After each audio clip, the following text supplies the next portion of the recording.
जय माता दी दोस्तों, आप देख रहे हैं पिंच ऑफ यम विद ऋतु अग्रवाल, आपका अपना यूट्यूब चैनल। दोस्तों, नवरात्रि आ रही है। नवरात्रि में हर दिन का अपना एक अलग महत्व होता है। जो भी भक्त माँ दुर्गा के विभिन्न स्वरूपों की भक्ति भावना के साथ विशेष पूजा आराधना के साथ करते हैं, माँ प्रसन्न होकर उनकी मनोकामना जरूर पूरी करती हैं।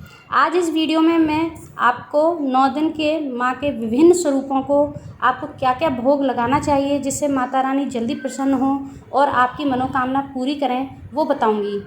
वो भोग क्या हैं और उसका क्या महत्व है, वो सभी बातें मैं आपको बताऊंगी।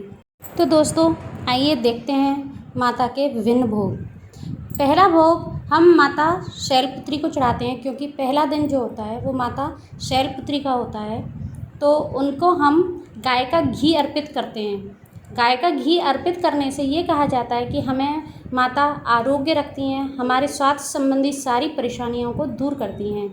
इसलिए हम पहले दिन माता को गाय का घी अर्पित करते हैं। दूसरा दिन जो होता है वो माता ब्रह्मचारिणी का होता है, और माता ब्रह्मचारिणी को हमें शक्कर का भोग लगाना चाहिए। शक्कर का भोग लगाने से हमारी आयु की वृद्धि होती है, और हमारी कुंडली में आयु से संबंधित कोई भी दोष होता है तो उसे माता ब्रह्मचारिणी दूर करती हैं। तो दोस्तों, हमें उस दिन शक्कर का भोग लगाना चाहिए। नवरात्रि का तीसरा दिन चंद्रघंटा माँ का होता है। तीसरे दिन चंद्रघंटा माँ के लिए हमें दूध का भोग लगाना चाहिए, या दूध से बनी हुई कोई भी मिठाई का भोग लगाना चाहिए। दूध का भोग लगाने से चंद्रघंटा माँ हमारे सारे दुखों को हर लेती हैं, हमें कोई भी दुख नहीं रहता है। नवरात्रि के चौथे दिन कूष्मांडा माता को पूजा जाता है। कूष्मांडा माँ को हम मालपुए का भोग लगाते हैं। आप चाहें तो मालपुए मार्केट से भी खरीद सकते हैं, या उन्हें घर पर भी बना सकते हैं। पांचवा स्वरूप स्कंद माता का होता है, और हम स्कंद माता को केले का भोग लगाते हैं। शास्त्रों में कहा गया है कि केले का भोग लगाने से माता आपको निरोगी रखती है, आपको जीवन में स्वास्थ्य संबंधी कोई भी परेशानी नहीं आती है। नवरात्रि के छठवें दिन हम कात्यायनी माता को पूजते हैं। कात्यायनी माता को हम शहद का भोग लगाते हैं। ऐसा करने से हमारे व्यक्तित्व का आकर्षण बढ़ता है और हमारे व्यक्तित्व में निखार आता है। कात्यायनी माता को शहद अति प्रिय है, आप इसका भोग उन्हें जरूर चढ़ाएं। सातवें दिन माता कालरात्रि की पूजा की जाती है। इस दिन माँ को गुड़ का भोग लगाएं। ऐसा शास्त्रों में कहा गया है कि गुड़ का भोग लगाने से माता अति प्रसन्न होती हैं और आपके समस्त दुखों को हर लेती हैं, आपके शत्रुओं का नाश करती हैं। आठवें दिन माता गौरी की पूजा की जाती है। माता गौरी को हमें नारियल का भोग चढ़ाना चाहिए। इससे माता गौरी संतान संबंधी समस्याएं दूर करती हैं।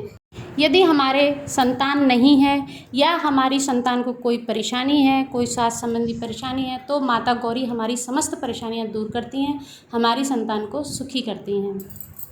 नवरात्रि का 9वां दिन सिद्धिदात्री माता का होता है। इस दिन हम सिद्धिदात्री माता की पूजा करते हैं। सिद्धिदात्री माता को हमें तिल का भोग लगाना चाहिए। तिल की बनी हुई कोई भी मिठाई का भोग लगा सकते हैं, या केवल तिल का ही भोग लगा सकते हैं। इससे सिद्धिदात्री माता बहुत ही प्रसन्न होती हैं। तिल का भोग लगाने से सिद्धिदात्री माता हमारे मृत्यु भय या हमारे जीवन में कोई भी अनहोनी होने वाली होती है तो उस संकट से हमें उबार लेती हैं। इस प्रकार कोई भी संकट आपके जीवन में नहीं आता है। तो दोस्तों, मैंने आपके साथ सभी भोगों को शेयर किया है। ये सभी भोग ऐसे हैं जो आपको बहुत आसानी से उपलब्ध हो जाते हैं। आप अगर कलश स्थापना नहीं भी कर पा रहे हैं तो ये भोग आप माता रानी को अवश्य चढ़ाएं, इससे आपकी सारी मनोकामनाएं अवश्य पूरी होंगी। घी, शक्कर, दूध, मालपुए, केला, शहद, गुड़, नारियल, तिल सभी कुछ आसानी से मिल जाएगा। मालपुए अगर आप घर पर बनाना चाहें तो मैं इसकी रेसिपी आपको शेयर कर रही हूँ, आप उसे देखकर अवश्य बनाएं और माता रानी को भोग लगाएं। जय माता दी।